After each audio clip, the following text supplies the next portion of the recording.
Bien, donc comme je suis la petite bleue, la dernière à rentrer, on m'a donné le sujet difficile, hein, l'immigration. Oui, bon, à part bien sûr Jean Hervé, qui en avait un encore plus difficile, c'est le chef, mais voilà.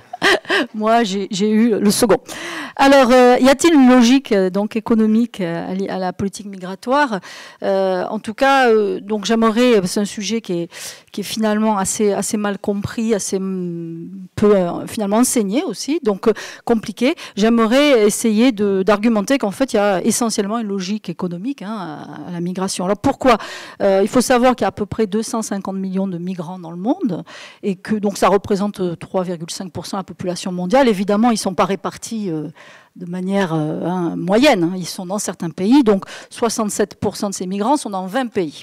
Donc effectivement, ils se concentrent. Et pourquoi ils y vont dans ces pays? Ils y vont pour des raisons économiques. Ils y vont essentiellement pour travailler. Donc ils sont jeunes, hein, c'est l'âge médian, ça veut dire qui sépare la population en deux parties égales, et de 39 ans. Hein, donc c'est des gens qui migrent pour travailler ou pour étudier éventuellement.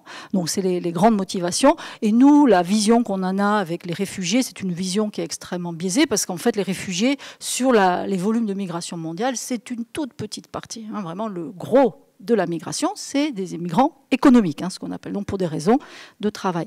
Alors ils vont où? Ils vont dans des pays riches, évidemment, puisque le but c'est de travailler. Donc quand on dit l'immigration c'est source de pauvreté, évidemment non, c'est du capital humain, et c'est comme le capital matériel, enfin monétaire, c'est un cadeau pour les pays. Donc les pays qui ont énormément d'émigrés sont souvent...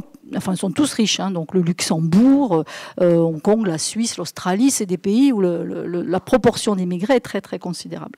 Du coup, alors l'Europe, hein, si on compare par exemple l'Europe avec les États-Unis, on n'a pas beaucoup, nous, d'immigrés, on a moins en tout cas que les États-Unis. Et donc c'est un sujet qui a été très étudié outre-Atlantique, vu son importance dans les chiffres, hein, c'est une terre d'immigration.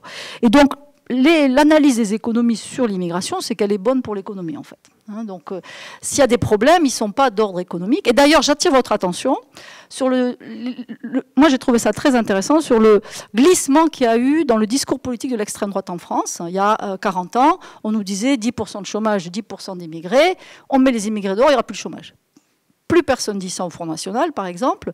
L'immigration est associée à des problèmes d'insécurité.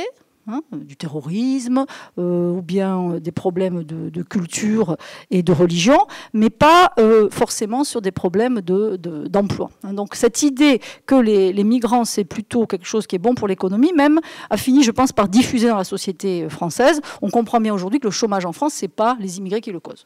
En fait, ils font partie de la solution, notamment les clandestins qui acceptent les emplois que les entreprises ont du mal à pourvoir, comme on l'évoquait précédemment.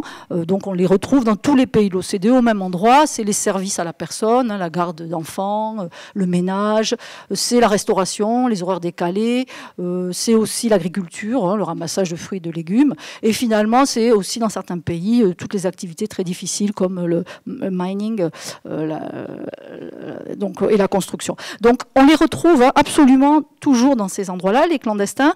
Et moi, ce que j'ai fini par comprendre en travaillant sur ce sujet, c'est qu'en fait, c'est un équilibre politique, parce que les électeurs ne veulent pas d'immigration, les entreprises ont besoin de travailleurs, et donc on est très hypocrite, et à mon avis, c'est dangereux parce que ça fait le jeu des partis d'extrême droite qui sont partout en Europe aujourd'hui, parce que ce qu'on fait, en tout cas, c'est le cas en France, c'est de dire, bon, on va être très très sévère sur l'immigration, on va les mettre dans des camps, on va les rapatrier.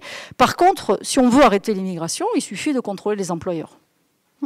Ils viennent pour travailler, s'il n'y a pas d'emploi, ils ne viendront pas. Et ça, toutes les études sérieuses montrent cet appel d'air. Or, si vous regardez le nombre d'inspections du travail pour travail dissimulé, en France, c'est ridicule. Et c'est pareil aux États-Unis. Hein. Trump, il fait des murs, mais en 2014, il y a eu 0 entreprise condamnée pour emploi d'ouvriers ou d'employés clandestins. 0. Donc on peut dire, oui, on met des millions sur des murs, mais on laisse les gens entrer et surtout on les laisse travailler. Donc c'est un équilibre hein, qui fait plaisir aux électeurs parce que pour des raisons qui ne sont pas économiques, en tout cas, ne souhaitent pas d'immigration.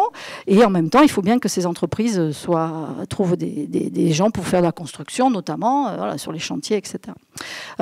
Donc l'immigration, c'est un sujet compliqué. Il y a des dimensions qui ne sont pas des dimensions économiques.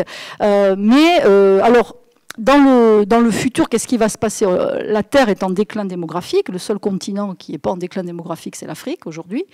Alors, bon, soit on aura besoin d'immigrer, soit on utilisera des robots, comme ça suggère ce qui se passe en Allemagne. Ce sont les pays qui ont le plus tôt haut de robotisation, ce sont des pays qui ont une démographie très faible.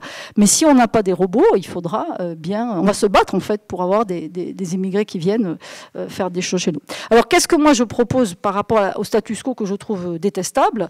Des gens qui se noient et qui finalement sont exploités, et c'est la concurrence déloyale pour les entreprises qui sont plus vertueuses.